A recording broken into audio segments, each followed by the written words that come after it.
You know, I've never really been able to recommend the ID.4. This vehicle's poor infotainment system, somewhat limited range, and unnecessarily weird secondary controls, among other issues, have really been its undoing. But Volkswagen promises the big changes they've made for 2024 have transformed this all-electric SUV from an also-ran into a legitimate contender. And I can see your skepticism. I didn't believe them either.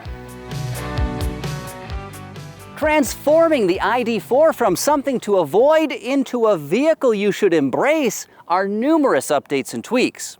For starters, there's a new higher performance drive unit. It comes with the larger battery pack and increases the horsepower and range of both rear and all-wheel drive models, but more on this in a few. Inside, some of the controls have been redesigned, and more importantly, ID.4s fitted with that optional battery also gain a larger 12.9-inch touchscreen that runs an improved infotainment system. And thanks to manufacturing changes, the ID.4 is now eligible for federal tax credits, which makes its already affordable price even more appealing.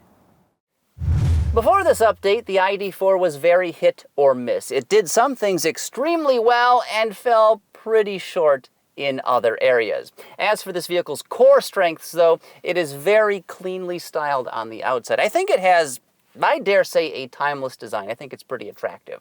Additionally, this cabin is very spacious, and the use of materials and the build quality is very good.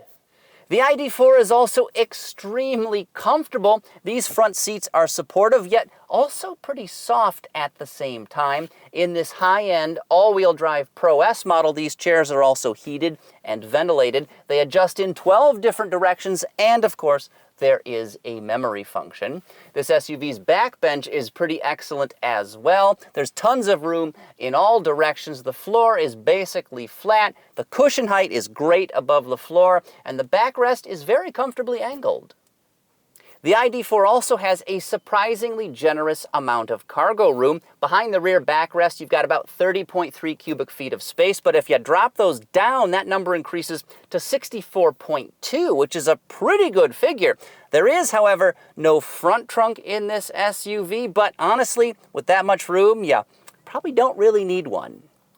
Making this VW a great value, even the most basic trim level comes with loads of standard equipment. You get heated front seats, 10-color interior ambient lighting. We have rain-sensing windshield wipers. There's dual-zone climate control, LED headlamps, and a lot more. Plus, there's wireless smartphone mirroring for, of course, Android Auto and Apple CarPlay, but I'm still waiting for them to support BlackBerry and Windows Phone. Someday they're going to give us smartphone mirroring as well, and I'll tell you, look out when that happens. We're the silent majority, folks. We really are.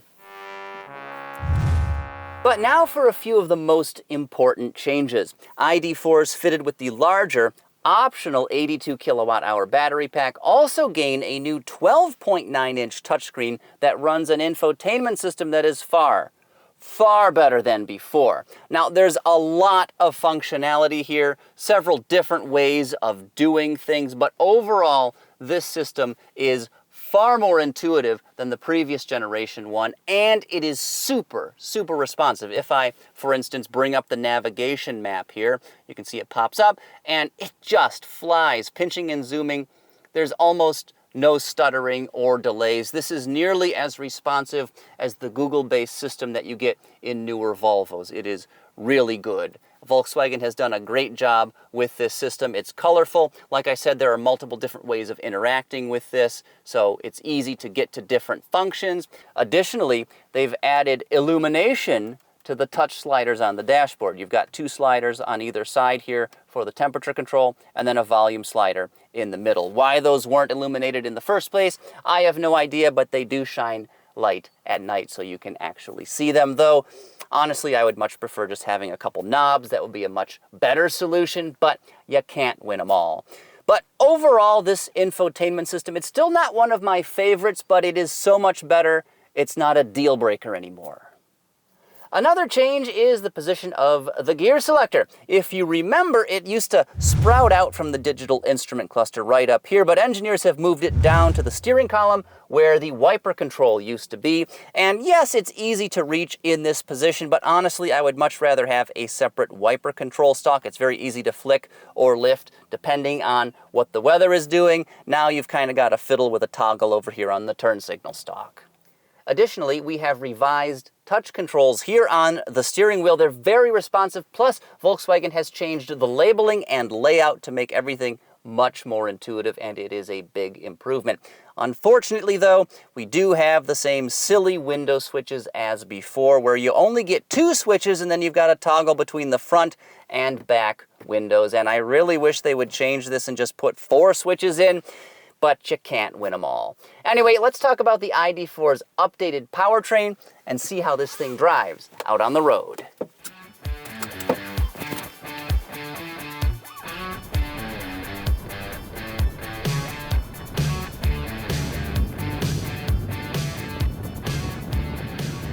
Okay, so that new performance drive unit I mentioned earlier features a permanent magnet electric motor, and it puts out some impressive numbers. You got 282 horsepower and 402 pound-feet of torque. Now, of course, all-wheel drive ID.4s also gain a front-mounted induction motor that gets you an additional 53 horses and 99 pound-feet of torque, bringing the totals up to 335 horses and 501 pounds of twist. Pretty impressive numbers, though I will tell you, this vehicle does not feel quite as quick as those figures suggest. I'm going to say it'll do 0 to 60 somewhere in the low 5-second range, but still, you are never wanting for performance in the ID.4 all-wheel drive. As for range, that larger 82 kilowatt-hour battery pack gets you 263 miles on a full charge, which really isn't too bad, though if you opt for a rear-drive version with the big battery, you can expect 291 miles on a full charge, which is really quite impressive. Naturally, the smaller 62 kilowatt-hour battery does not give you as long of legs in this vehicle. Expect about 206 miles on a full charge, along with way less horsepower and torque. So if you want better performance, definitely opt for the larger battery pack. As for DC fast charging, that small battery will top out at 140 kilowatts, which is okay, though the big one will do 175, which is pretty impressive, enough to get you from 10 to 80% in just about 30 minutes. Now, a portable charger, unfortunately, is not included with this vehicle. It's not something you're probably going to use every day, but it's still nice to have in an emergency. And if you're wondering, the ID.4 is fitted with a CCS port. Dynamically, all-wheel drive versions of this SUV have a ride height that's been elevated by 0.7 of an inch. They also feature firmer springs and have larger diameter stabilizer bars. And overall, this vehicle rides very well. It's refined and quite smooth. And I'll say it feels a lot more planted than the rear-wheel drive ID.4 I tested a few months back. That tended to bounce around quite a lot, but this is much more stable. So this ID.4's steering is very light to the touch, though oddly it feels less agile than other versions of this SUV I have reviewed. Overall, the handling is effective, but it's not particularly engaging. Unfortunately, there's no true one-pedal drive mode in the ID.4 here. Instead, what you can do is shift from D to B, which does give you enhanced regenerative braking when you lift off the accelerator pedal. There's also an auto hold function, so when the vehicle is stopped, you can press extra hard on the brake pedal, and it will keep the ID.4 from creeping forward. And combined, this gives you like 90% of the benefits of a one-pedal drive mode, though this Volkswagen will not roll itself to a stop, so be aware of that. But it's not all bad news, because Volkswagen's IQ Drive suite of advanced assistance technologies is standard across the ID.4 range, and of course this includes amenities like automatic emergency braking, there's blind spot monitoring, rear cross traffic alert, you know, the usual suspects, the stuff I talk about in like practically every video.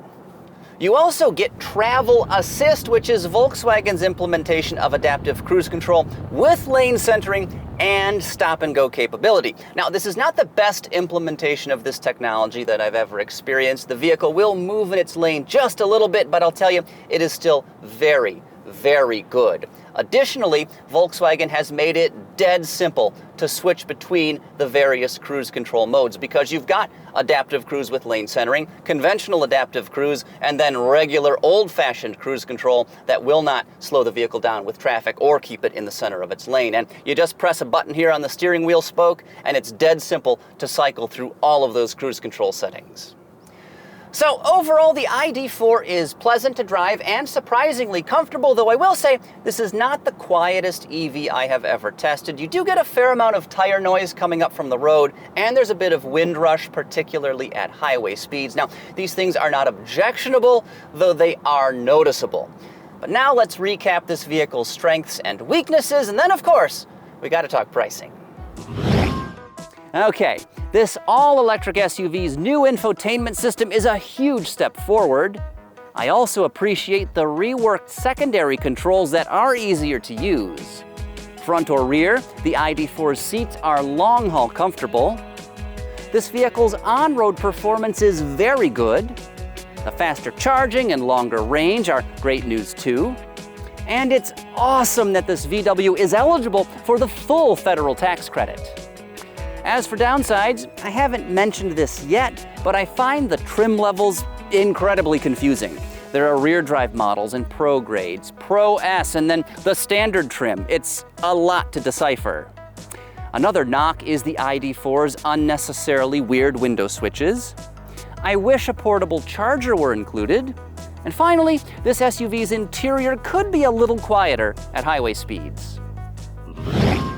So this high-end Pro S all-wheel drive model checks out for $55,695, including $395 for that lovely Aurora red metallic paint, as well as $1,425 in destination fees. But since the ID.4 has an eligible battery pack and this thing is screwed together in Chattanooga, Tennessee, it is eligible for the full $7,500 federal tax credit, which makes this SUV an incredible value, especially the base version, which starts at right around 41 grand before any discounts.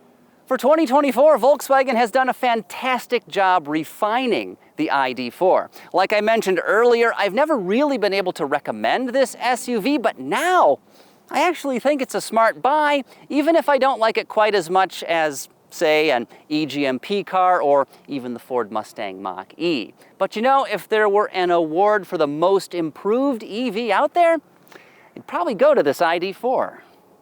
Next up, check out my full review of the 3-row Kia EV9 by clicking right over here. You know, there aren't many mainstream EVs with room for the whole family, but the EV9 checks this box and many more.